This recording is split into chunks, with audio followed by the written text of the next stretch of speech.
Hey everyone, it's Brie, and I'm here with Len and my friend Ami. Well, I call him Ami. What's your full name, Ami? Ami Tai, Ami Tai. but I go by Ami. The only person who calls me Ami Tai is like my dad when he used to be pissed off at me would call me that.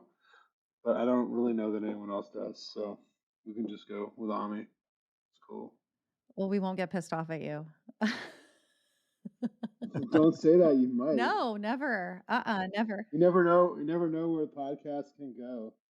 I like listening to kind of uncomfortable podcasts sometimes. I listen to a lot of Mark Maron, and every once in a while he'll have someone on who's usually like a friend of his, and then it'll just like go off the rails a little bit, you know. Most of the time it's like then it's like he had some friends who he'd been friends with for a long time, and kind of like a frenemy, and there was just a lot of like getting into some dark stuff there between them, and it was really uncomfortable, but you know. And then the time he interviewed Gallagher it went that way too, so it's kind of like a couple different. It's kind of fun sometimes, so it might happen. It's starting off nicely, but we never know where it could go.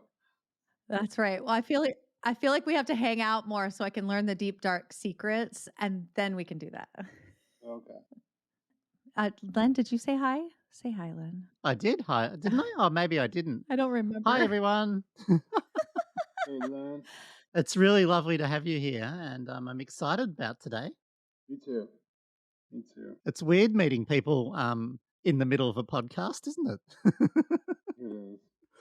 So I invited Ami to come on, and we'll tell you about what we're doing in a minute. But this is the first time he and Len have met, and so Such is life. Maybe Len could fly in for Design Ranch next time. That was a good time. that was amazing. Yeah. So Ami and I met at this thing called Design Ranch that we're not going to tell you about because we don't want it to get sold out, and we want to be able to go next time. But you already have told everyone. Yes. You just have to be. You have to be an instructor. Oh, I could. Yeah. Put Yeah. a word in for me. I'll teach knitting. Okay.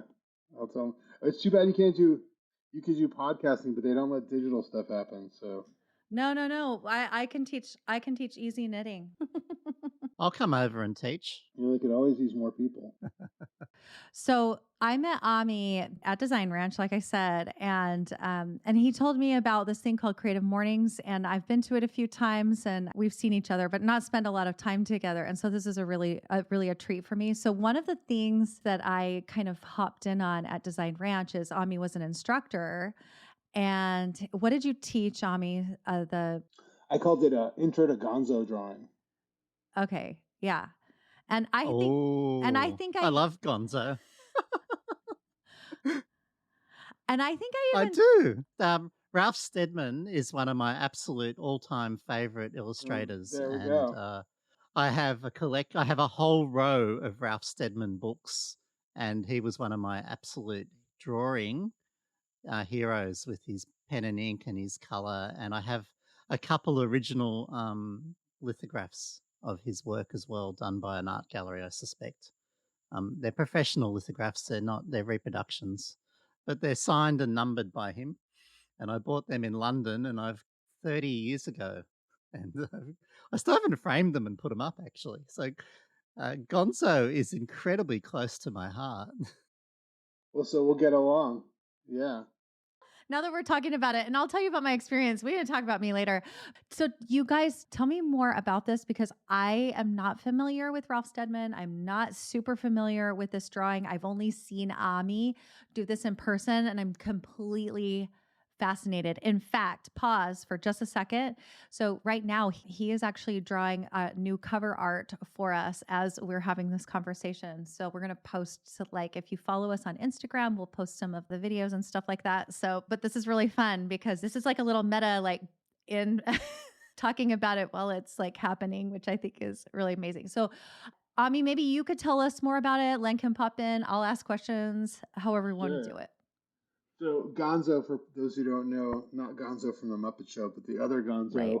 Right. It was who I also like Gonzo from the Muppet Show though. He's one of my favorites. But it's kind of based on the idea of Gonzo journalism, which is kind of I don't know who invented it, but it was sort of coined by I don't know if it's coined by or about about Hunter S. Thompson and the way he'd sort of go out on assignment, but sort of become part of the action in the story as opposed to like being a sort of casual observer, or sort of a distant observer. And so, in a bunch of these assignments in like the late 60s, early 70s, I think it was, he dragged Ralph Steadman along with him. And, Hunter S. Thompson, if people know about him, I won't go too much into him, but it was quite of an experience. I think he described Ralph Steadman was this sort of mild mannered, I don't know if he was mild mannered, but compared to Hunter, illustrator who got dragged along for this like crazy ride of sort of drinking and debauchery and whatever. And but the drawings, they go to like Kentucky Derby or like I think it was at the Democratic National Convention. There's some drawings for some like a bunch of stuff in Las Vegas, like some sheriff's convention or something like that, and Hunter's like tripping on acid, and all sorts of crazy shit's happening. And the drawings, when I remember the first seeing the drawings, the first time I saw his drawings actually was I was in a comics class, I think in college, and the teacher brought in this book which was called I, Leonardo, which was his reproduction of Leonardo da Vinci's diaries, and it was one of those like sea change moments where you see something and it just like totally blows your mind. You're like, oh wow, this is like a whole different thing.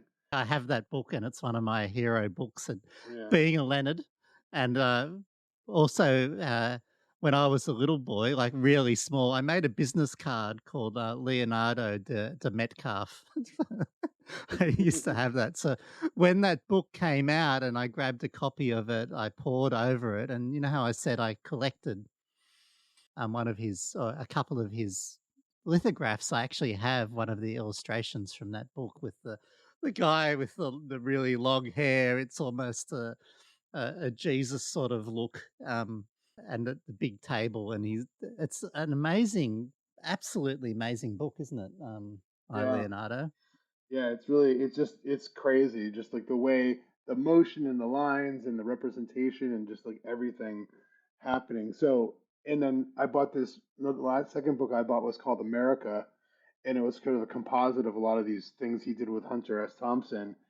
And they were very like rough and energetic. These drawings of like these sheriff's convention in Las Vegas, or like the Kentucky Derby with the horses, and and I just like blew my mind. And I had started in college. I had a teacher who had us do what were called 4-minute burns every day, which is basically just like drawing a square on a page and drawing for 4 minutes with a marker or a pen or whatever, and then stopping and getting as much as you could down. So it's more of an exercise in like observing the world and creating a finished piece of art, and enjoying the process of it. So I started doing that a lot, and I would ride the train all the time, and I would just do it on the subway.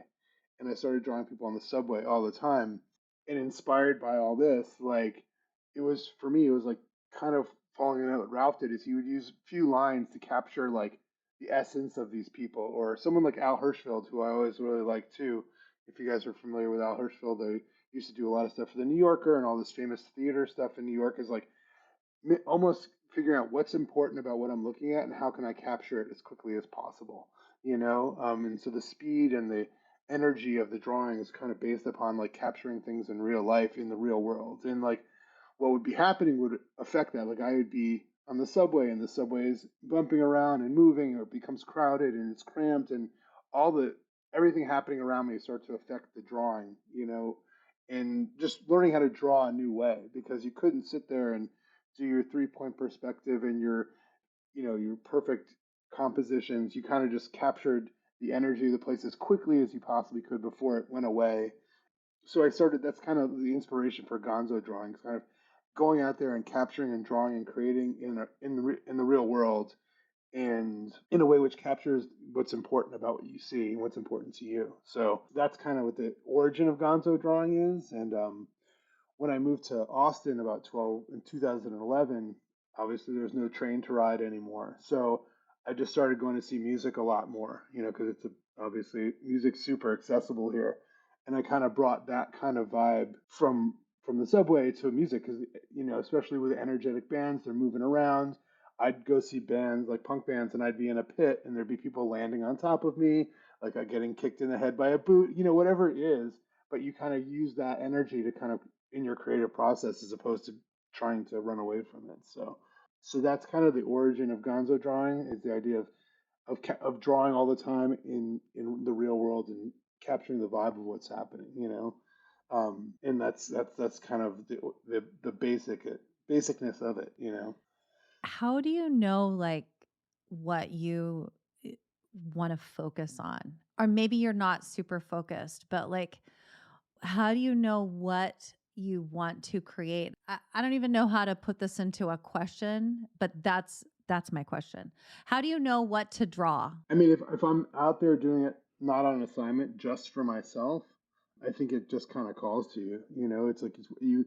The idea is about it is adapting to what the situation is, not going in with a set of ideals. It's like I'm not going to go in and say I'm going to capture this because that's what I want to do. It's like what presents itself to you, and that's like for instance, I went to see like this was probably like 10 or 11 years ago. I went to see Iggy and the Stooges at the Mohawk, like a small club, like during South by Southwest.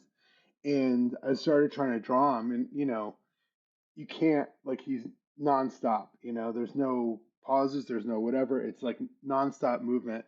And so instead of trying to do a rendered drawing of him, I just took out like a little pastel and just started doing like these like 3 minute these like sorry these like 30-second little quick gesture drawings of him, and I ended up with like 15 of them, and I just made a little animation out of them because I was like, oh, this all because I'm capturing his motion. I'm not rendering his face or whatever, but capturing the motion of him. And I was like, I have a background in animation too, so just threw them all together, and that's what I ended up with.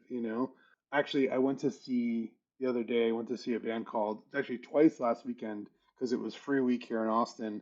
They had this band called Daikaiju, which is like this surf punk band. They all wear these Japanese masks, and but it's very much performance art as well as I mean, they start off on the stage kind of conventionally, but by halfway through, one guy's with the drum kit on the bar over here, and the other guy's like, it's like, and then they bring in other bands who are playing that night and put them in the masks too, and they all start jamming.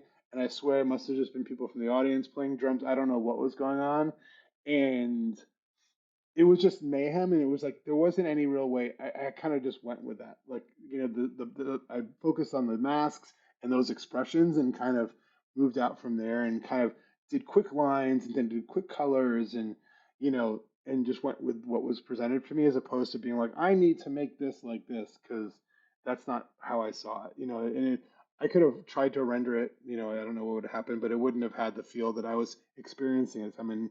And I actually now have two iPads for drawing. Sometimes I draw on paper and pen and markers, and sometimes I bring some watercolor out, and sometimes I draw on my iPad. But now I have two iPads. One's like my work iPad, and now I have a second one, an old one for it's my show iPad. So I was comfortable going into the pit, like with the iPad and just standing on the edge of the pit and drawing. And every once in a while, I had to put my elbow up and but you kind of went with that vibe. And at the end, they light shit on fire, and that's what I was there to see. It wasn't for me to tell it what to be like. It was for me to kind of experience it and just translate it through my lens as best I could. So I don't know if that makes sense, but that's the kind of vibe that I was feeling. Yeah, absolutely. It's like super intuitive, Like it's one of those things that you practice over time being intuitive and then just doing the drawing without it almost sounds like there's no thinking in between. It's like you just feel something and then you draw it. Also, I don't know who else has a concert show iPad. I think I know at least one other person. It's really interesting how it affects your memory because you're playing with memory, I think. My favorite drawing was always the quick sketches, and you go to a drawing class and they start with 30-second sketches, and they keep they start at 10 seconds and they get longer and longer till they get to an hour or something. And at the hour one I switch off and my work's terrible. And my favorite drawing experience was at a aerobics gym. So Hmm. everyone's in front with a teacher, and they're doing repeating patterns maybe 10 times. They might do a star jump 10 times, or they might lean over. And this is just for me. While I'm drawing, I've just got that little fraction of a memory, and I'm trying to capture that as quickly as possible, and then it fades out. And that's when I know to stop drawing it and move on to the next one as it fades out and I can't look back for another look. I just have to go with what came out at that moment. And the work I did in that particular environment was probably my best work ever because it was so quick and gestural. It was capturing the gesture of the feeling and the movement rather than trying to capture absolutely every bit of the vibe, if that makes sense. Yeah, and there's a certain honesty to that because, there's no fake in it. It's what it is, in the moment, and that's what's really kind of nice about it. It's the most natural extension of your eyeballs to your hands, as opposed to like going back and saying, "Oh no, it should look like this." And that's why when I do like the exercises, like the class you taught, I was like, we're not gonna do, we're not gonna, no one's gonna bring a pencil or pen or an iPad actually to class. We're gonna draw with markers and black ink and things like that because you make strokes and you live with them, because those are like how I think the most honest things, and also it's like how you learn and develop yourself, because you look at those things that are really true and quick, and not and make quote unquote mistakes, but I wouldn't call them that. Yeah, it's a very honest quick drawing. I love quick drawings, and I love just seeing people do them. And they're generally it's I don't know if Brie, if you remember, we did like the blind contour drawings. Did you were in my Oh, class, were you? well, I was only there for part of it and then I had to leave for some reason. Oh, okay. I think maybe I was there for that. I do remember the four squares though.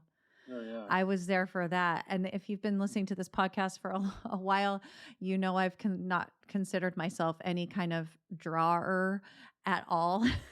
And Ami, I told you this. I'm like, I can't draw. I don't do that. Everyone says that. I know. And I still have that a little bit of that in me, but it's loosened. And I think I have memories of doing this stuff. And that's the work that has like loosened my brain because just even taking that short time and doing it, I'm like, oh, it doesn't have to look exactly. It can just be focused like on one kind of thing. I could just focus on some shapes or some patterns. A lot of it I was actually translating to my own photography. I love patterns and textures and so that's really fun. Noticing in the same way the things that I was drawn to are the same kinds of things I'm drawn to when I'm doing, photography. The other really fun thing that we did was after dinner, and there was this outside area that always had some music playing or whatever, and you had this table set up with like paper and all kinds of drawing instruments, all kinds of stuff, and I remember sitting there and just like watching you for a while, and I completely fascinated because it's happening so quickly and it's obviously so intuitive and the paper does not look like you wouldn't be able to look at a one of your drawings. I'm describing this for the audience. You wouldn't be able to look at one of them and say, "Oh, this is exactly what was there," but you feel that it was there because it's like snippets. And I remember like getting some paper and going, "Okay, what do I see? Like what is intuitive for me? I've practiced this with my own photography, and so now how can I translate that feeling to sketching and doing some art and just kind of letting myself let go." Len, you'd be so proud of me if you watched me do this. Oh, good. Of course, I'm proud of you. Right? Because it's like just like releasing some of my thoughts about how it has to be and just kind of letting myself sketch. I think I sketched strung light bulbs, and that was really fun. There's something really beautiful about almost skipping over the thinking part and going straight to like how it feels and what like captures your attention in that very short moment. And that's super fun and freeing.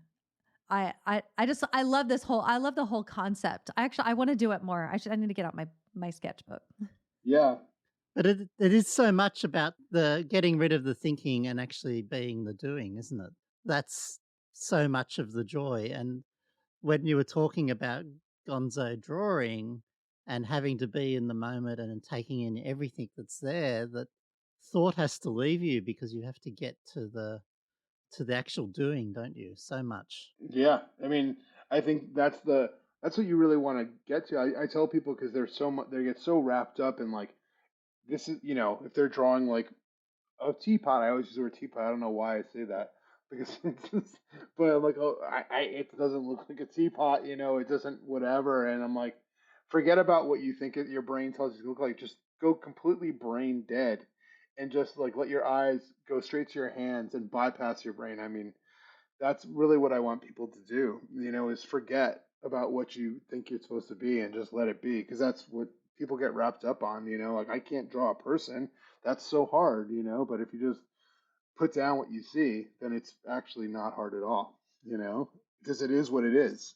It's an honest representation of what you're doing and what you're seeing and experiencing. And I think what I also tell people, the speed of it is like you can do it for 5 minutes a day and you're doing it. I think people get wrapped up in like, I want to be creative every day, but I need to have X, Y, and Z happen in order for that. I need to have my space, and I need to have time, and I need to have the world to be perfect for me to be able to sit down and create something. And I'm just like, well, that shit's never going to happen, probably, unless you're independently wealth. Maybe someone dies and leaves you $1 billion, So, and you don't have any kids, I mean, but normally that's not going to happen. So I'm like, hey, just keep the sketchbook on your desk, and when you have 5 minutes, just draw something. When you've like had it with the day, or like someone's annoying you, or you're waiting for your food to hit, whatever it is, or you're on a Zoom meeting and it's just boring the shit out of you, just draw, for 5 minutes, and that's how you'll do it. And do that every day for 5 minutes, and that's all you really need to do. But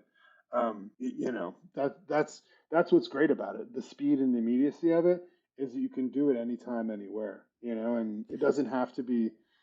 People are like, I can't draw. I'm like, if you're doing it, you're doing it. I think 90% of any endeavor artistically is just doing it, and that's what people get so wrapped up on, not doing it well or whatever, just actually putting pen to paper or whatever your medium and just do it, Just you do know? it. I Yeah. think that's one of my problems is I don't have it accessible right now. Should I like go get it? Right. Get it. Go I get it. actually do keep it accessible, but it's not it's almost like the out of sight, out of mind, Mm. where if it's not right there in front of me, like I forget. And then I have that I think I have those same thoughts, which is like, oh, I have to set aside time for it. And that's not true either at all. That I can, what's fun about this kind of creating this way is you can just do it quickly. In fact, you can do a lot of creative work quickly. Like if you're a writer, you can write a little bit. You don't have to have hours on end set aside.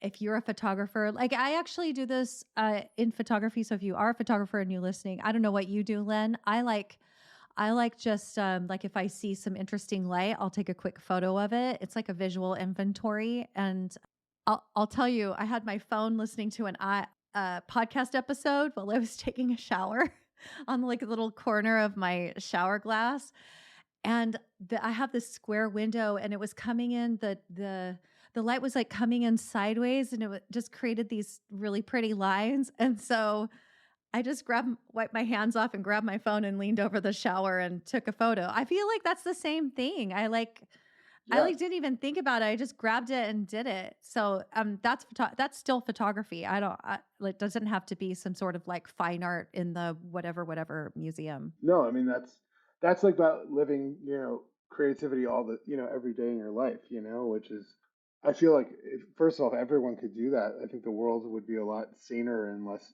chaotic place. It's funny because when you have kids, you'll go to the classroom, remember in kindergarten and first grade, and you go to the classroom and there's these beautiful paintings all over the wall, and you're just like, wow, these are so amazing.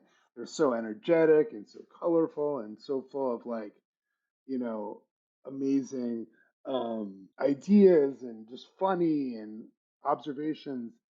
And then by like third, fourth, fifth grade, they're gone, and you're like, what did we do to these kids? Like what happened to them? That beat this out of them. And the people who have to do it, who are so obsessive, will just keep doing it. But for most people, where does it go? And I think if there was a way to transition that so you could retain some of that, everyone could retain some of that, whether it's doing those paintings or those drawings or playing the flute or playing guitar, whatever it is. I don't know. I think just think the change in our society would be like monumental. How did you know we were both flutists? Both Len and I play the flute, actually. Oh, really? Yes. That's a weird coincidence, I isn't it? know.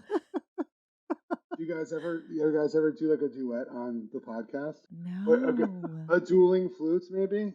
Why have Even? we not done that, Len? Why not Oh, now? maybe because it's how long since I picked it up that I'd Oh. have to practice, I suppose. But No, I used no. to play. I used to do a lot of duets with my sister, and in performances were often duets, very much so.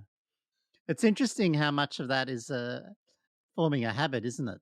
Mhm. To have your materials close to you, having them out, and knowing that you can just make stuff at any time, and that it's worth doing.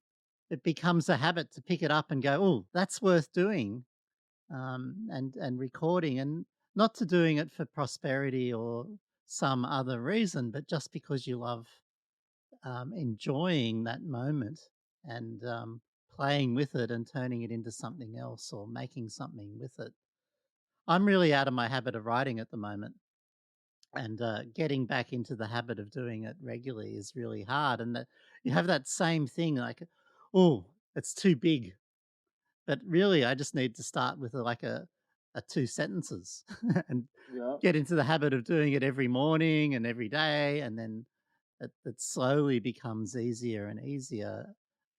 And we get so caught up on the final thing, where it's actually the doing that's important, isn't it?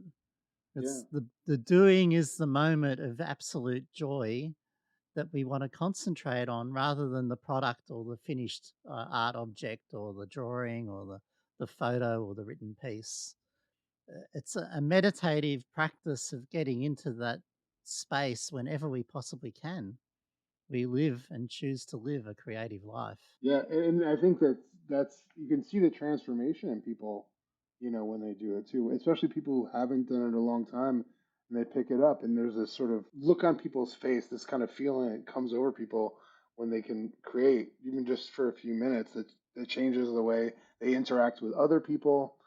I do workshops sometimes, and I'll have like corporate groups or whatever, and one person's in accounts payable, the other person's like a salesperson, one person's like the design director, and there's all these walls between them, and they're just kind of like, and after 5 minutes, like just cutting paper and pasting it to something or whatever they're doing, it's like they're all of a sudden like best friends and like giving each other like creative advice and like and there's this total like melting of like all this like bullshit that like existed before, even if it's a fleeting time, and it's really nice to see. And one of the things I have a lot of people I'm sure will have a lot of opinions about this, but with AI and all its all the things that come to be from it, when I see it, and obviously I not obviously, but I don't love it in a lot of ways. But what the biggest fear I have is not that it's going to take my job, well, whatever. But I mean, is it's going to rob people from the experience of like the process of making something. To your point, Lynn, of like taking 5 minutes and creating something that's not finished, but it's just the experience of doing it. Because everything comes out and it's like, I think it looks like fancy Trapper Keeper art. I mean, if you remember Trapper Keepers, that's Yes. what, So great.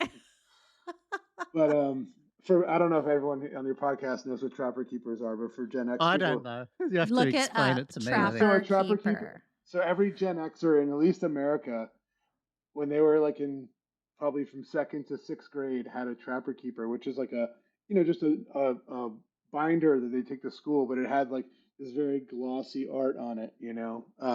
And one side folded over, and you had to have the little things inside.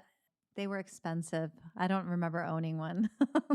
Oh, with a zip around them or something. No, I'll send you a photo, Len. Yeah, It was I'll send you a photo.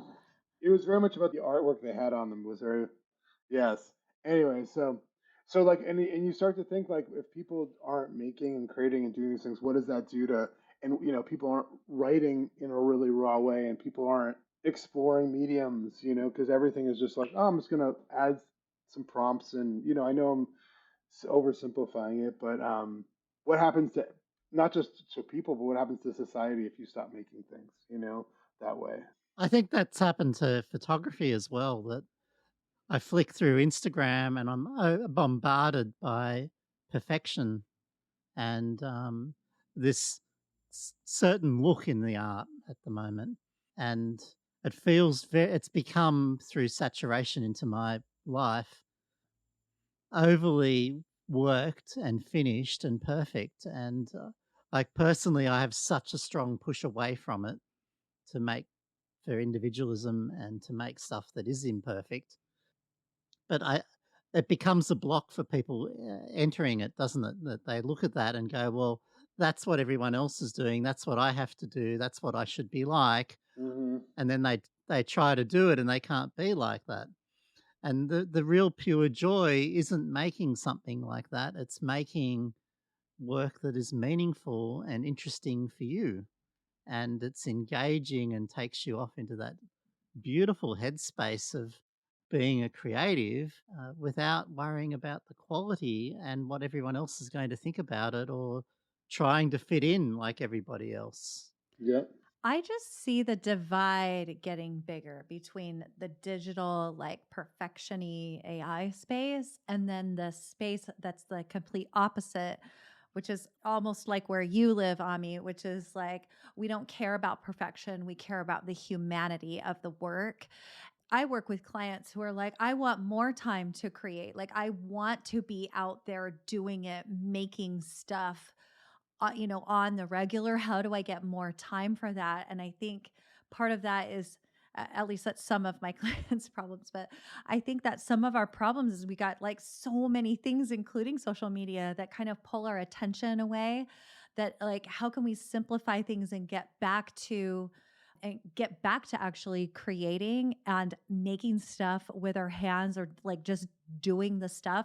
This is why I love this concept of Gonzo drawing, is because you can just grab a paper and pen, a paper and like I was going to say pencil or pen or whatever you want actually, and just doing quick sketching, and it doesn't have to be perfect, and it doesn't have to take a lot of time. And I love being able to like infuse that creativity into the art and have it be part of our like collective humanity. That's the way I see art going right now, is this imperfection. And I love that. I mean, our art has always been like that. Yeah, for sure. And I think it's happening. I think people are re-exploring those things. As many people who are dabbling in AI and making this stuff, I see people going back and drawing and exploring in the art supply store and painting with oils. I mean, I work in the studio. There's people experimenting with all sorts of materials. I have a friend who runs this mosaic workshop.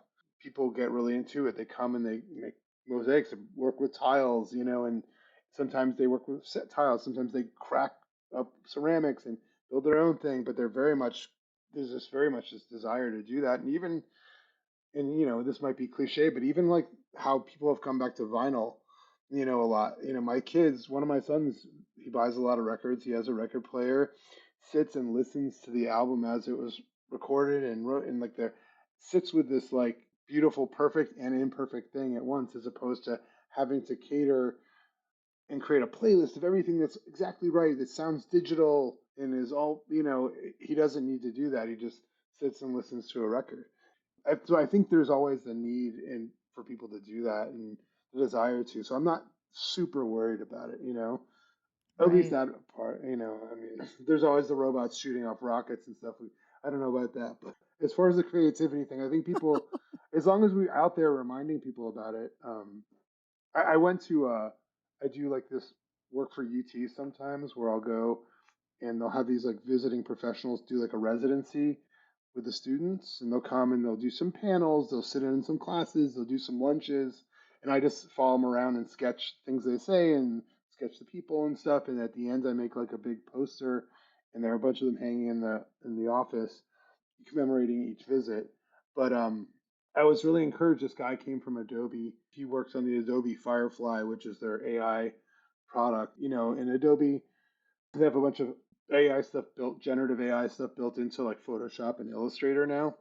Um, and he was talking about it, and as much as people talk about kids being, Gen Xers like to say kids these days, but like the kids were very much like, they weren't being rude or, Luddites in any way, but they were just like, questioning like, the ideas. And there was a really good, robust discussion about, is AI working for us? Is it, where is it going? What's it doing? Like, and the same three with the other like Web3 technologies like blockchain stuff. They're really like, and virtual reality, they're really questioning like that experience and whether that's a good thing for us as people who are emerging kind of adults, and which I was really encouraged by, that they were asking these questions and being really circumspect, and again, and not completely rejecting things outright, but being thoughtful about it and being interested in what their creativity is going to be. So I still think I think maybe it'll kind of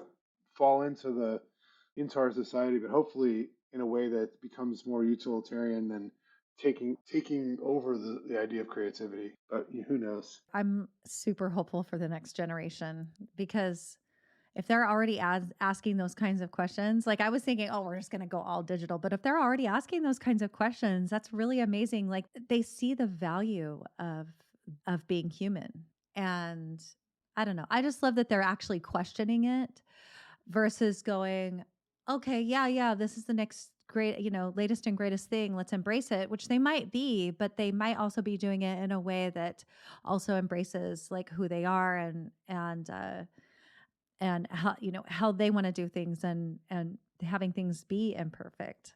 Oh, wow, I love imperfection. So good. Len, you want to say something? Well, there's always the masses, and then there's the ones that want to go against it, and that's where the exciting bits happen, isn't there? The ones that reject, that celebrate humanity. And I think that's a growing thing rather than a shrinking thing. Like I think people are awakening as we progress along. Well, well, maybe that's my positivist attitude, that I want that to be happening. So that's what I'm imagining I'm seeing as actually going along, that we're actually getting somewhere and not all doom and gloom, because it's very easy to get stuck in the pessimistic view of the world, isn't it? Yeah. I mean, it's funny. People are very doom and gloom these days, but like, I feel like most of the time people were doom and gloom. You guys grew up in the '80s, like it was all doom and gloom then. Nuclear war. Like every single movie was about like the post-apocalypse. You had Mad Max, and you had like everything was about like the end of the world, and Yo, I was watching Care Bears and playing outside. It was 80s were amazing. You didn't have a cell phone, so your mom didn't know where you were.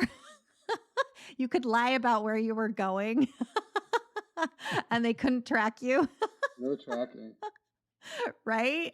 Oh my gosh. And that's true. I'm sorry I interrupted your train of thought. But yeah, I mean, there is a lot of doom and gloom, but there's also a lot of really beautiful things that come out of every generation. I was at that age so excited about changing the world and being caught up in a new wave of environmentalism and free love and change for a better place and for a stronger community.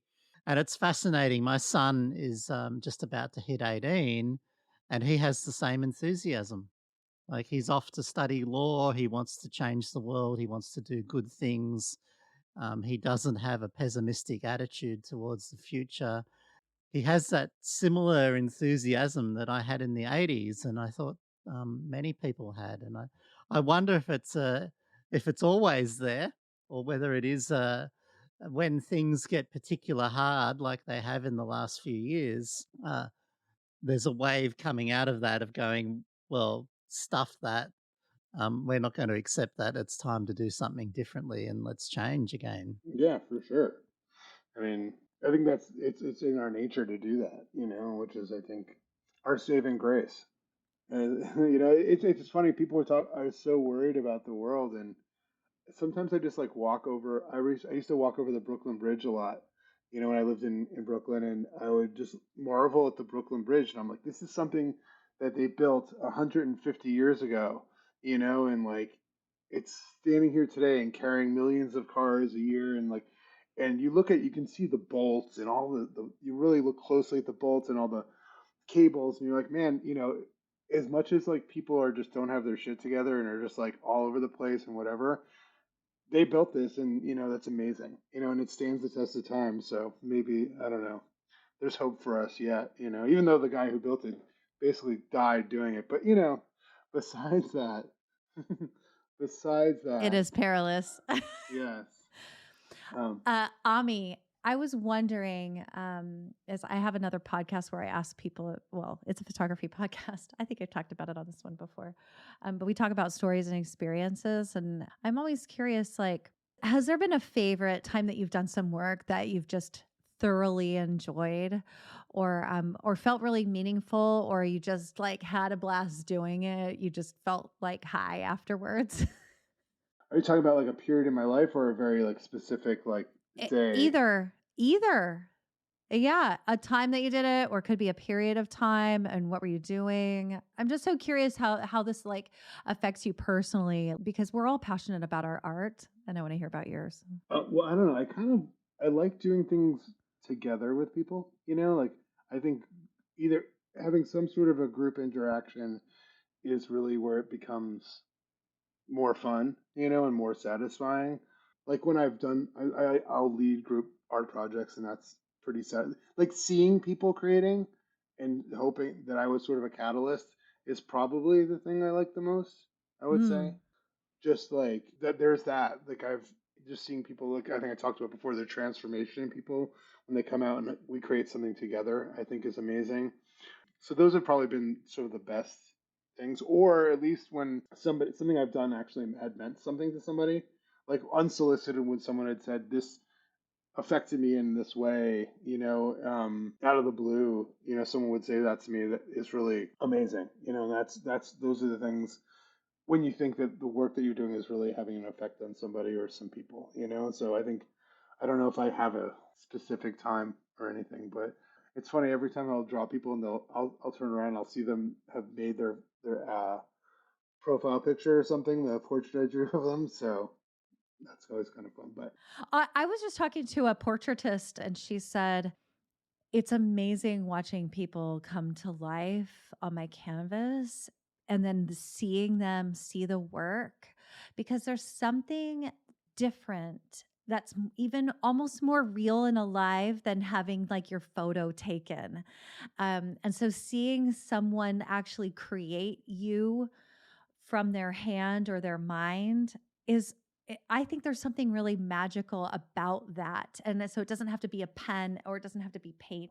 It could even be a word description, but I just think there's something incredible about that kind of creating people. And so I always love, like, you've drawn me before when we were at Design Ranch, and I was like, oh, that's a really fun rendering of me. And it was really fun to see like someone else's version of me. Like, what is it about me that they can see that I look like? Or it could even be like something internal that I maybe didn't even notice before. And I think that's really fun. I think that's partly why people love it. yeah, well, actually, I have a time that I remember now. So I went to Jazz Fest last year in New Orleans. Um, and Len, like, New Orleans is, I think, like a 7 hour, 8 hour drive from Austin. So me and my friend, we drove and we stopped in Houston for dinner on the way.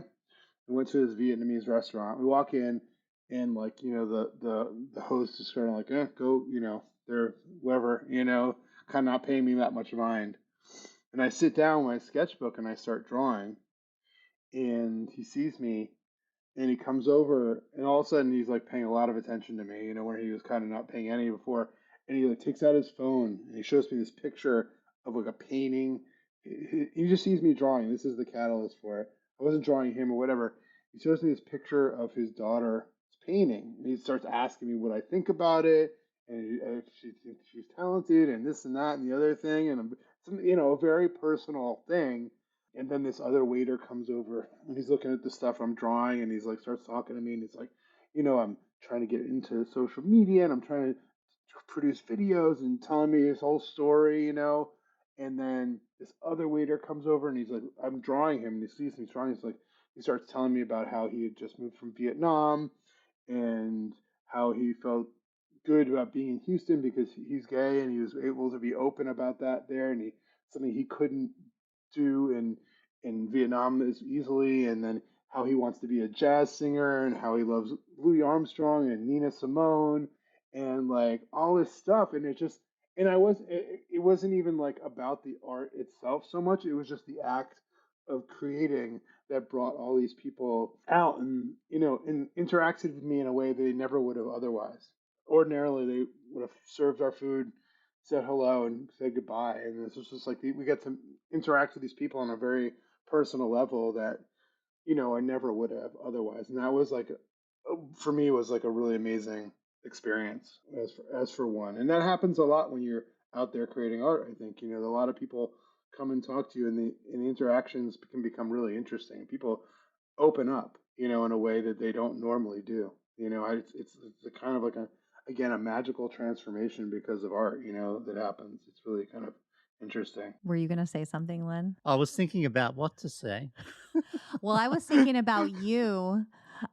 I was thinking about Oh, you and how you photograph people, and you photograph a lot of people. Like, I think about your dancers with trees and people making connections. And I think a lot of what we all do, maybe this is the common thread between us all, is I love personally the human connection. And if I can build that through whatever it is that I'm doing, I think that's really amazing. I think maybe that's part of creativity or art that makes the world a better place, is that it connects us in some way. But I really loved that drawing was the catalyst for people to really open up. How interesting. You weren't even saying anything, Ami. You were just like Yeah. sitting there.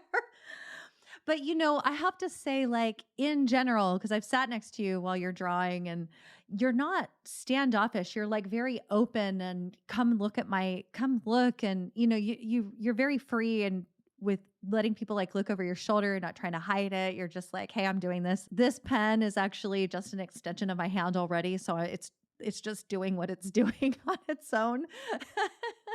Which is kind of what I see. Like, I don't know if I've ever seen you without you drawing at some point, because you're just always doing it. I think that's really Yeah. fun. Yeah. I mean, it annoys some people, but most people like it. It's better than being on your phone. That's true. I think the tricky thing is that is something that I think is a challenge a little bit is when you're in a relationship, like because people love it and they like the art and stuff, but sometimes I think it becomes I don't know. I don't know how it feels because I haven't been on the other side of it, but I feel like that sometimes becomes and maybe it's a challenge for artists in general and relationships, but how do you make it accessible to your partner in what you're doing and so it's something that you're sharing and it doesn't become a closed off part of you, because people like it, but then you it's something you put a lot of an unnatural amount of not unnatural but a unnatural for our society's amount of focus and time on, and so I think in practice sometimes it's an interesting challenge. I don't know how you guys have interacted with that in your lives, but There's a reason our podcast is called A Creative Affair, because I think a lot of people, including us, feel the same, which is we're all just trying to have an affair with our creative work and also do the rest of our lives and relationships too. so, so I love that we talked about that.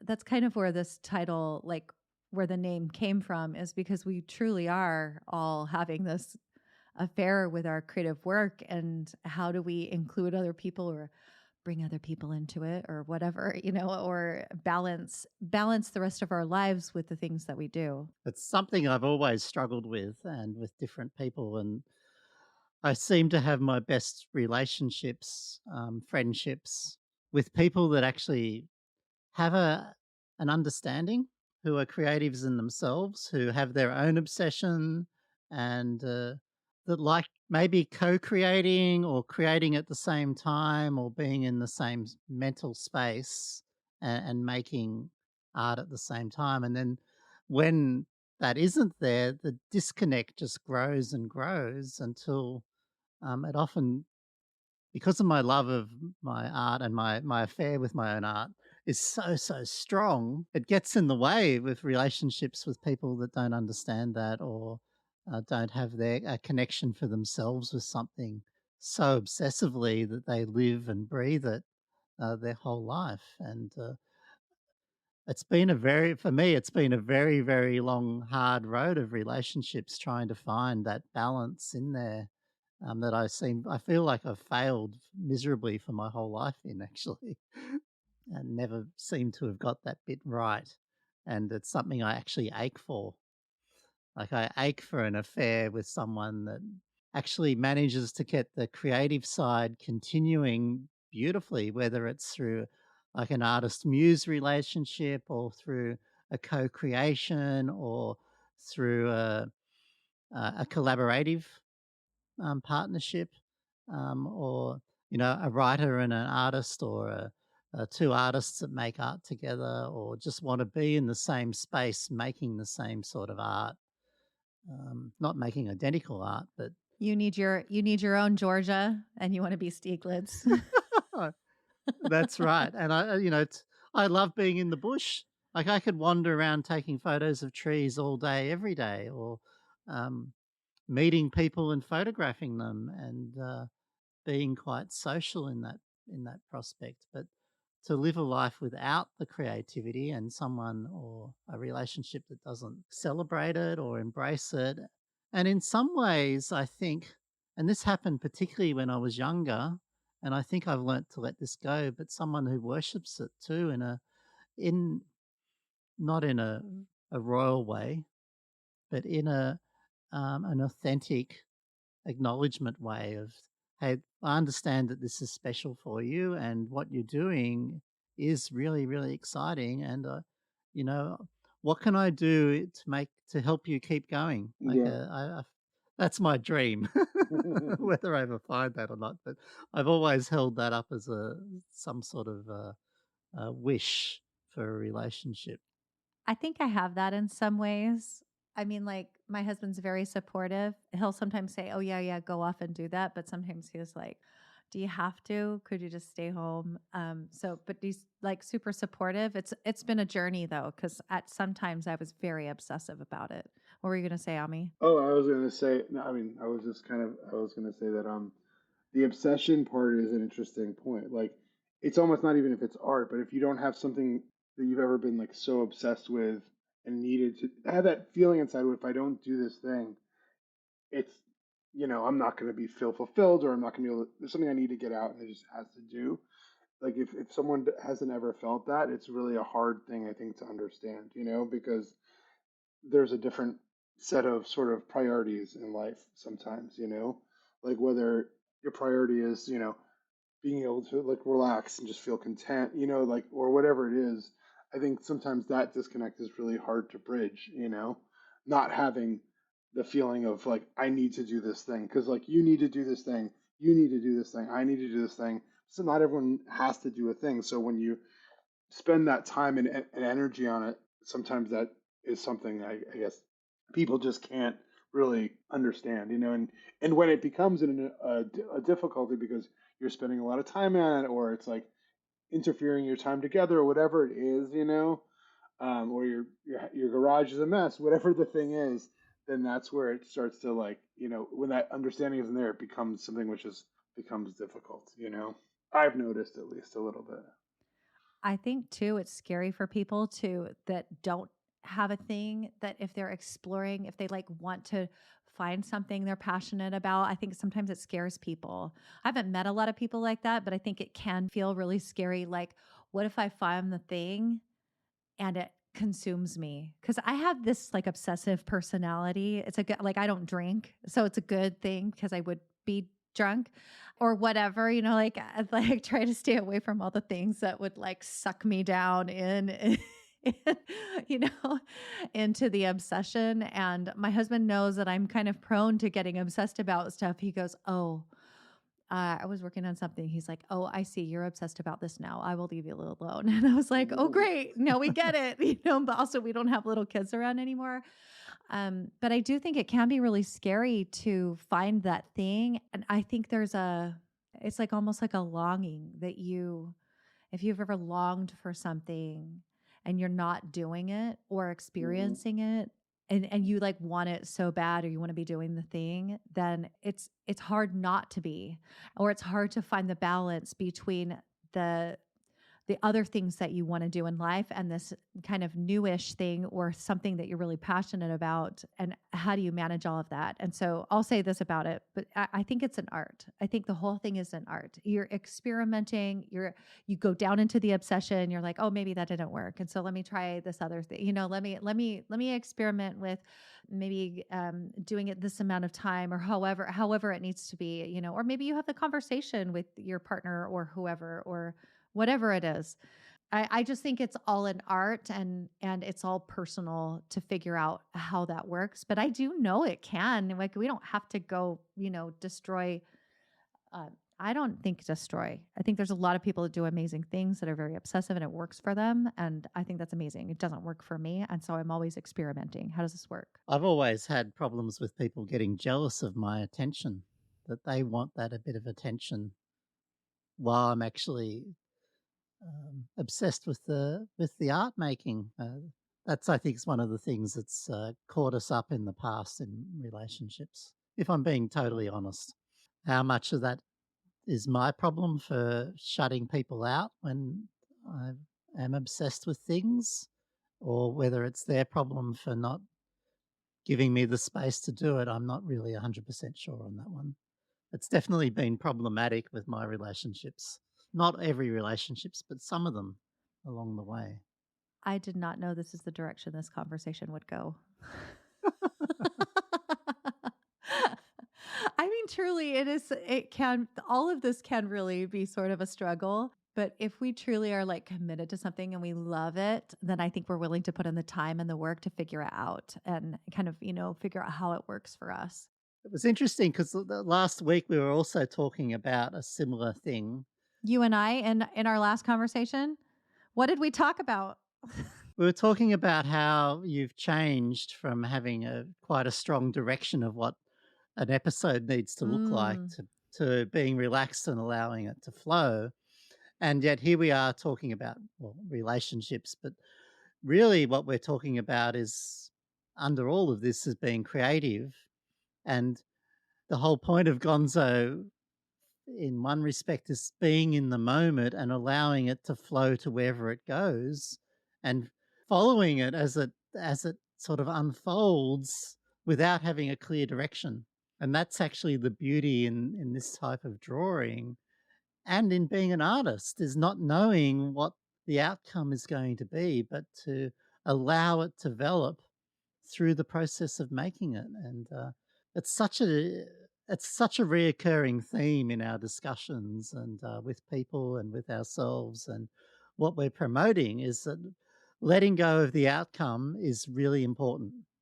It's one of the biggest steps, and to get out of your head and to actually be present, and doing it in an environment where there's all this bumping going around and there's so much other stuff happening. I'm convinced that the part of your brain is managing that at some level. And by managing that, it's actually freeing you up to be more intuitive, because there's a tiny bit of you concentrating on what you have to do. It's like walking when you're talking. You talk more honestly and freely while you're actually doing something like walking, or with your hands. So when people are chopping up bits of paper and gluing them together in a group art exercise, when they're talking during that moment, the walls come down, and you have more access to your intuitive comments. So you're more honest with yourself. You're more honest with your feelings. You're more honest with all sorts of things. And it's interesting that each of us has found ways of actually accessing this, because we love it and we love being in that space so much. Yeah. Are you guys sketching at all? No. Do I need to? Should I do it? I'll grab. I have something. Hang on. I was going to start processing some photos at one point, but maybe a sketchbook would be much better. No, I forgot. Ami, here's what I did in California. My mom I talked about it on the podcast before, but my mom gave me some spending money. And so I went to the art shop and I was like, okay, I'm just going to use my intuition here and buy whatever it is that speaks to me, because I didn't have any like real art supplies. So I got all of these here. I don't know if you could see them. Here, look. Oh, they're little like pastels? watercolor. Yes. Yes. And I was like, oh my gosh, and I need a little pad. And I got the tiniest little notepad. Look how tiny this is. It's the What cutest. have you done something in it yet or not? Yes, but I don't know where all my things are, so I will do a new one. And then I used and then I was at the beach, so I used feathers to Hmm. dip in water and do the watercolor portion. That was fun. Wow, feathers. That's some old school shit. Well, I didn't have anything else. And I feel so, like that's all. It's fun to improvise. It's funny how you tell people. I was hanging out with a friend of mine, and I was doing a drawing of him, and I wanted to do like a wash in the background, and I was drinking this coffee, and I just like poured the coffee onto the paper and just like used it as a wash. I've done that with ramen too, like at the end of the broth at the bottom of the bowl. I've done that at too. Ramen So Tatsuya. not ramen. I don't eat pork, so I ramen tatsuya is not as fun. There used to be a place called Oh, I Daruma love Oh, I love that called place. Daruma Ramen on 6th Street. Did you ever go there? That was good, and they No. closed it down. Yeah, it's owned by Kome people, but they had some really good like chicken miso ramen, and the end there'd be a little broth in the bowl, and that's a fun place to draw too because there's all these like little figurines and stuff like that in ramen places, you know. So it's fun to draw those with like the broth from your leftover broth from your ramen or little soy sauce and wasabi mixture. Those are all good things. Hey, y'all. Pro tips. Well, I was at the beach, so I'm like, what do I have here? Because the art shop gave me this cute little box so I could carry it easy. And then I was like, well, how am I gonna get water? And so I used my finger partly, like dipped in like sandy water. And so some of my little tiny drawings have like little sand granules, kind of dried on them. And so I'm just drawing what comes into my head. This is fun. What are you doing, Lynn? I opened up my sketchbook and I looked at it and I flicked through and I found thousands of words and no drawings, and I was feeling really embarrassed about that. And then one opened up and I was like, "Oh, there's a drawing," and I was so intimidated by it. I opened Lightroom and got out some of my photos and Words are started art working on them. too, right? Are words not art too? Oh yeah. Right? Very much so. Open up, like, I think you should open up your sketchbook and just take a pen and draw things around the words. That's my opinion. That's a good idea. So this episode will already be out by the time this one comes out. And it's my conversation. I went around to the Austin studio tour, and I chatted with like 6 different artists on the fly with my phone and a lav mic. And this lady created this. She called it I can't remember, neuro something art, where she just intuitively drew lines they look like synapses, and they were just all intuitive. And then afterwards she just figured out how she wanted to connect them. It's very intuitive, and it kind of feels like what the brain would give you. Is really interesting. I loved it so much. What was she painting it with? She drew with a pen. I'm going to see if I can find my notes. But so she drew with a pen, and then all of the lines would connect somewhere.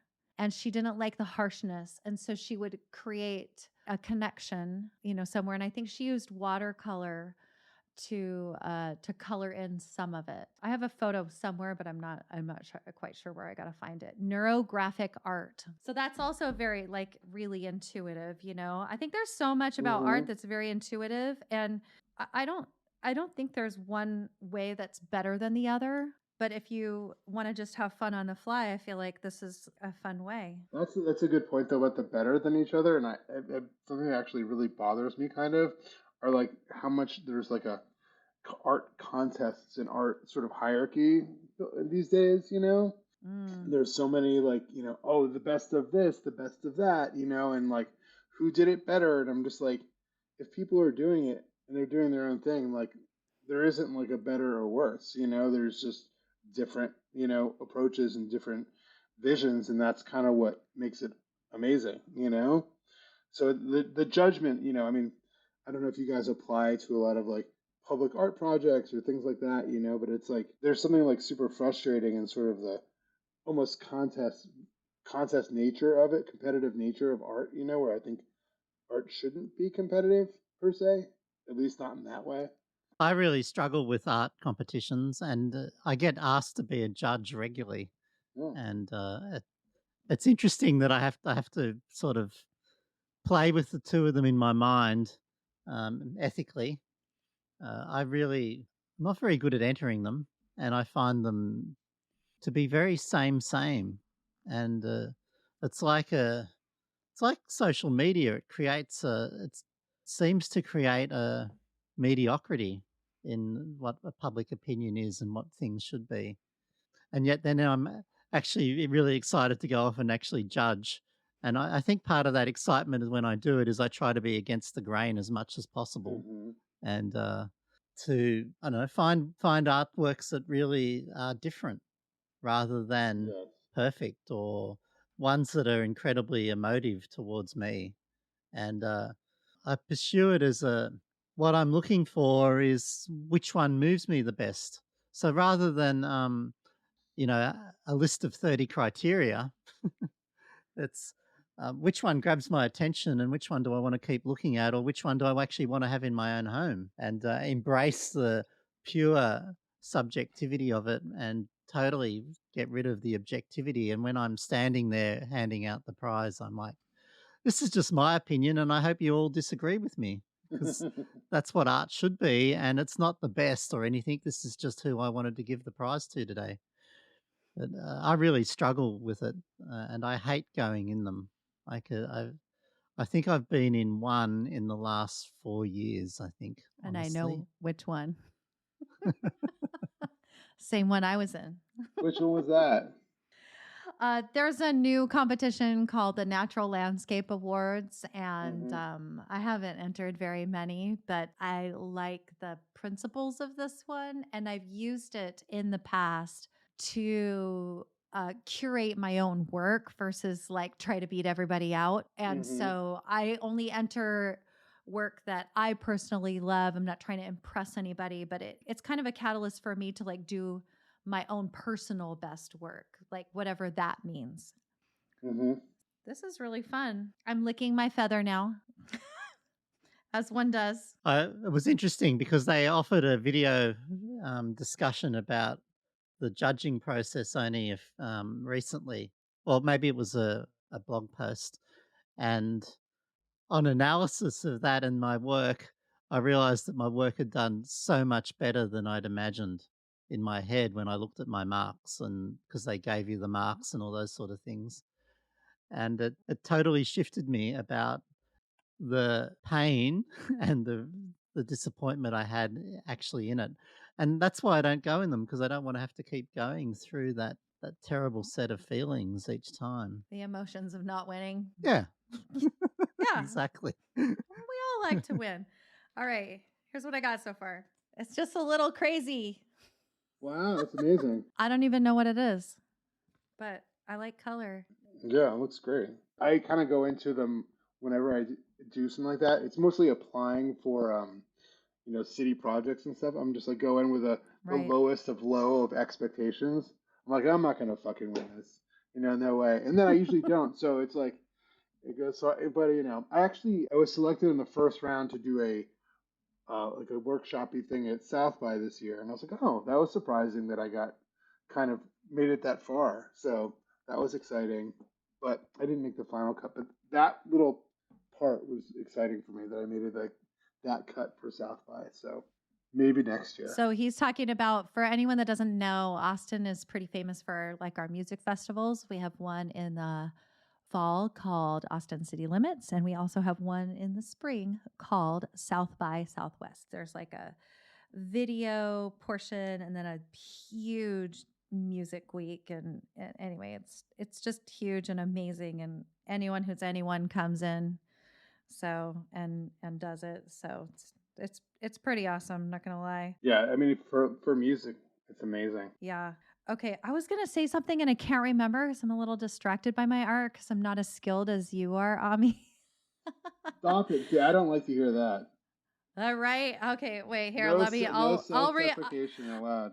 No. I just mean like I recognize that I have some limitations on being able to talk and do art, and that's remedied through practice, right? Oh, look, Yeah, I made some more. I did it more. amazing. Yeah, it's beautiful. Isn't that I love fun? it. I'll take a little I picture love of it. it and post it. Oh, here's what I was going to say. One of the things, one of our podcasts from last year, and I'll link to it in the notes. We talked with Takis Walter, who is the creator of Creative February. And so, what I think we'll do is release this at the end of January, because we're recording on January 10th. We'll release this soon. And let this be your call to action for Creative February. Whatever it is that you're doing, how do you want to create in small? This is to our audience and to us. How do you want to make your February feel more creative? How can you create in small spaces? I'm going to be traveling. And so, what I think I'm going to do is take my little pad of paper and my watercolor crayons, and I'll just do one every day. So that's what this is what I'm going to do, because this tests my limits. I can photograph every day. Like that doesn't feel like a stretch for me, but actually putting doing something that feels a little different, that's a little bit like cross training, that helps me think in new ways, is just like really important for me to expand my vision. And so I'll do stuff like this. I'll do one of these every day, or as many days as I can in February, as much as I can. I could squeeze in 5 minutes. What I think is really fun is like when you do have that daily practice of drawing your sketchbooks and kind of putting your ideas down each day, is like taking a moment like the end of the month or whenever it is and just like going back through it all and like remembering how those things made you feel when you were doing them. I think is an amazing experience too. It's like it doesn't have to just go into the book and you forget about it. It's like it lives with you for a long time, and it can mean so much. I do it.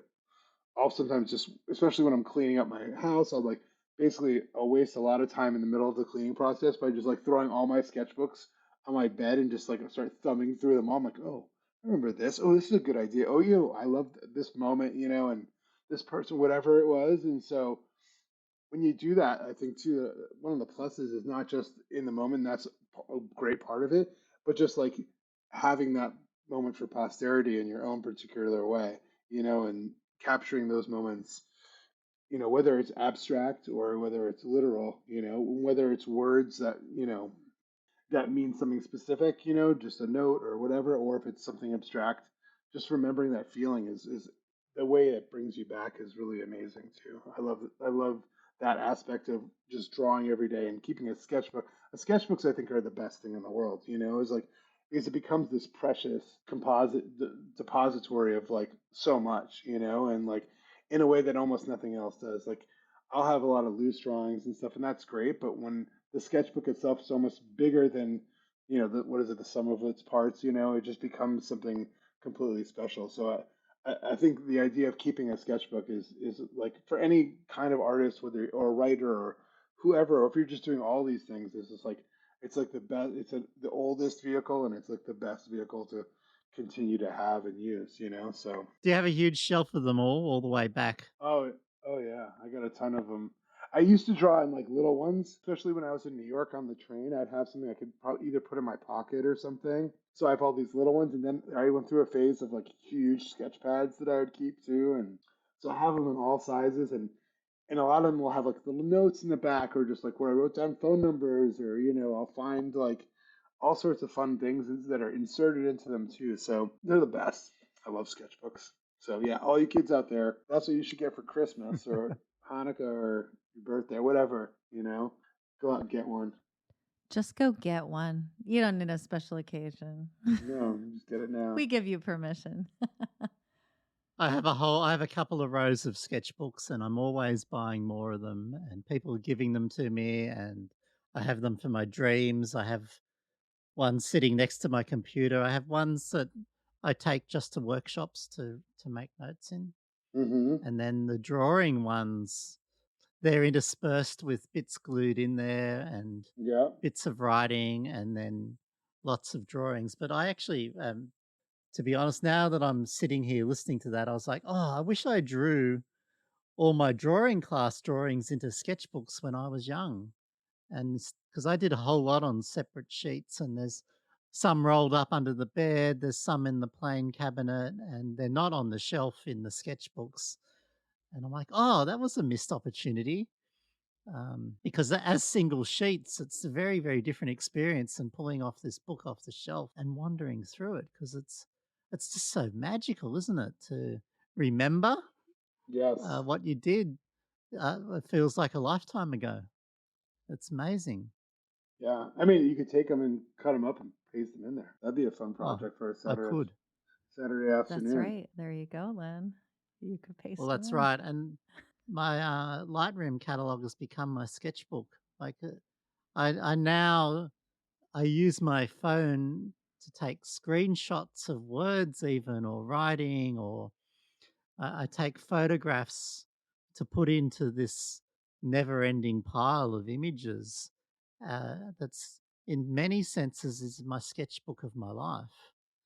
Whether it's leaning out the bath, as you're saying, or the shower to take a photo of a bit of mist in the window or the light streaming through, something that just captures your attention and that you want to experiment and play with, and not necessarily intentionally look at in the future, but somehow you bump back into that memory later and it's beautiful. I have everything synced so they all end up in one spot now. And I stopped doing that because of how much I was amassing there. And that scared me. And then I actually had another breakthrough and went, oh, well, actually, that's really good to have it all in one spot, because I can use randomness to explore it, like the sketchbook. So you can just walk up and just pick one off the wall and almost randomly open it and start exploring back into your life. Yes. I can do that digitally as well, with so much excitement. This is giving me ideas. I've recently decided that I want to do more art with an A. Mm-hmm. I'm not saying photography isn't art, but I want to use my prints to do things with. And so I think I got to grab my sketchbook and start drawing some ideas. So this is so great. I love these conversations because I get a lot out of them. What's fun too is taking all that stuff and start like printing and cutting up. I think your point is like cut out and see what happens when you can start to break apart the shapes and put them back together. And there's a lot of things that can happen there. How did you know that's what I'm thinking about doing?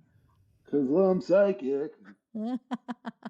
It's interesting because I'd made the decision to make my next exercise for in the artist club exercises, to cut up things with a pair of scissors and glue them back together in as multiples, and a bit like Edward Scissorhands there. But it was interesting where that only came up 2 days ago.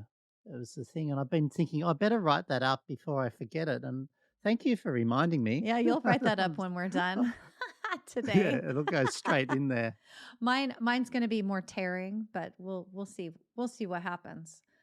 I want to do big things, so it'll be fun. I don't quite know. I just have ideas swirling in my head. What? Do you have a big space? You have a space to work in, or is it kitchen table?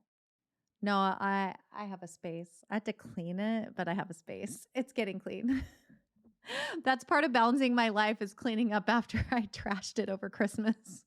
So, yeah, I do have a space to work in. So it's really great. Now that some of my kids have left home, I can take over their spaces. So it's good. That was the great thing about moving out of New York was like the garage. Like I never had a garage growing up, and I'm like, wow, a garage. And people are like, park their cars in the garage, and I just don't understand that at all. I'm like, why would you park your car in your garage?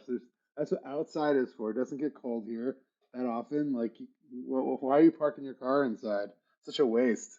Well, you'll be pleased to know I'm sitting in a garage, and that's my studio. I call it the studio. Nice. It's also my library. It's my recording studio as well, but it's my art making space, and sometimes it's a teaching space, and it's my little cave, and it's all blacked out, so it's nice and dark in here, and I can just turn a light on whatever I'm doing and concentrate on what it is I'm focusing on right now. And the last few days, I've been cranking up the music in here, which is something I haven't done very much in the last few years, because I was noticing how much it was influencing my work, and I wasn't really happy with that. But that's now shifted where I've let it become black background and just get on with what I'm actually doing and not worry about it. I love my What garage. do you listen to? Or Oh, I made a big collection of Talking Heads this week, oh, and I nice. put every one of their albums in one big folder, and then I put it on random. And there's multiple songs in there the same because it's on repeating albums and best of albums as well. There's enough in there to play it for a couple of days and not get bored, I think. And it takes me back. The reason that I was feeling about them in particular is it's an art school band Yeah. that they formed in art school, and I just absolutely love their performances and how they turned or brought art into their music with slides and dress ups and going back. Was it the 80s, I think, or very much so? Yeah, we're going back to the 80s again. So we've been talking for like an hour and a half. I think we should all. I feel like this has really come full And circle. drawing. Yeah, I know. Yes. And we've been drawing. So this has been a really amazing conversation, Ami.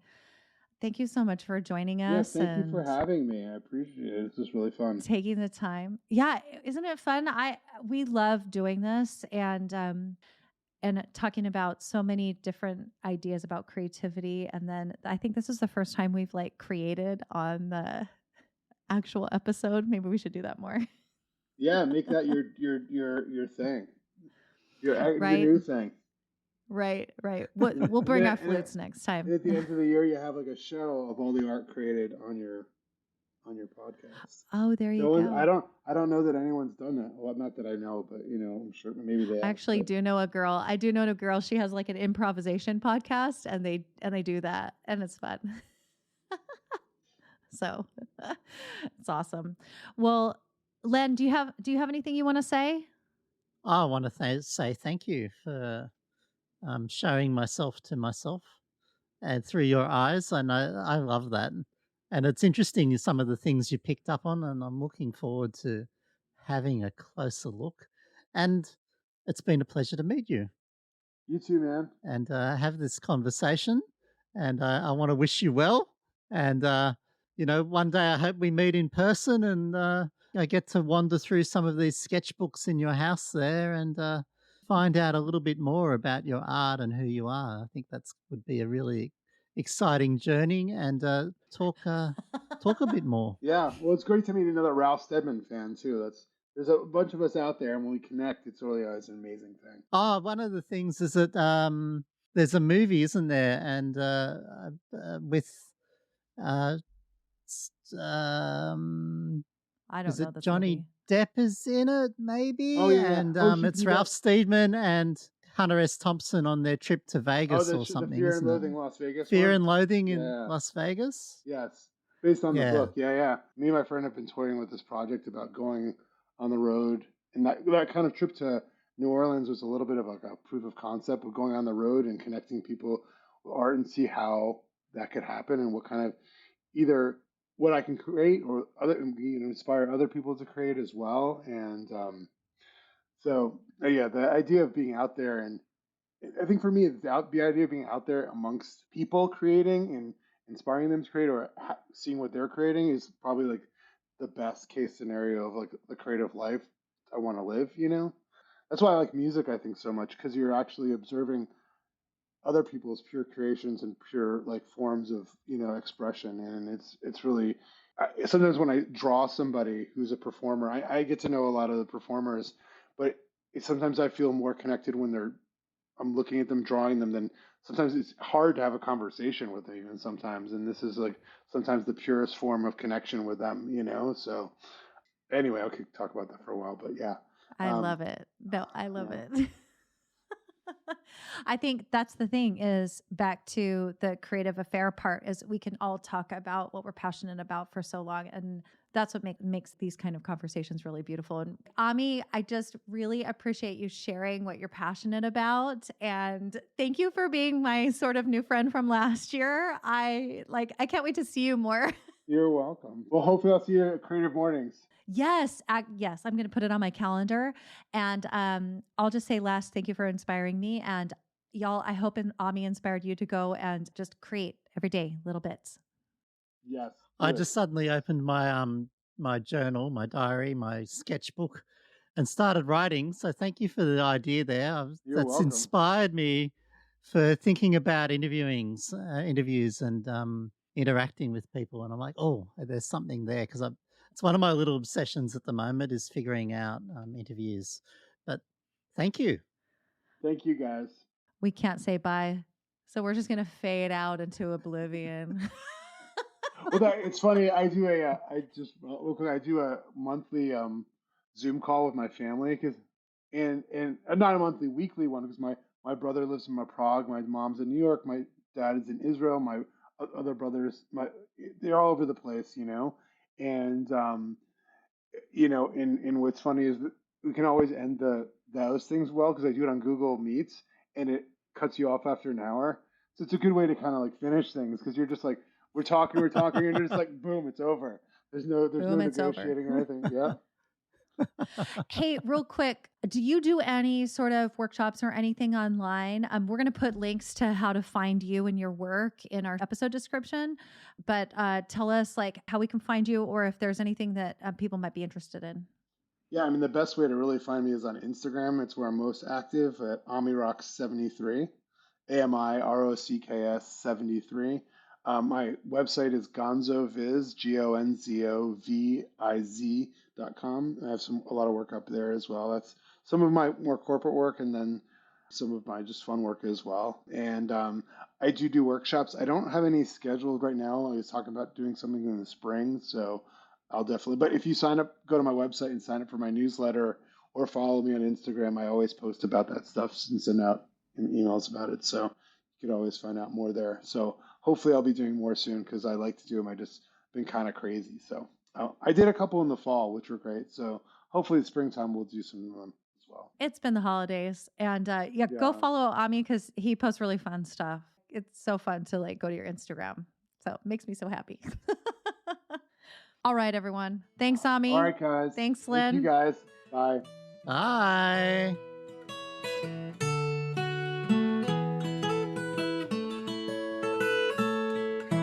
Thank you for joining us in our creative affair. If you love the passion we bring to this creative content, please support the podcast by sharing with a friend, subscribing, and leaving us a review. To find out more about Len, including his photography, Len's Journal, an inspiring quarterly publication, tours, workshops, and his new art school, the Artist Club, visit lenmetcalf.com. For more about me, Brie Stockwell, visit creativemindscoach.com. There you can subscribe to my Monday motivation emails, learn more about creative coaching, check out my online portfolio, and access searchable transcripts of these episodes. See you next time.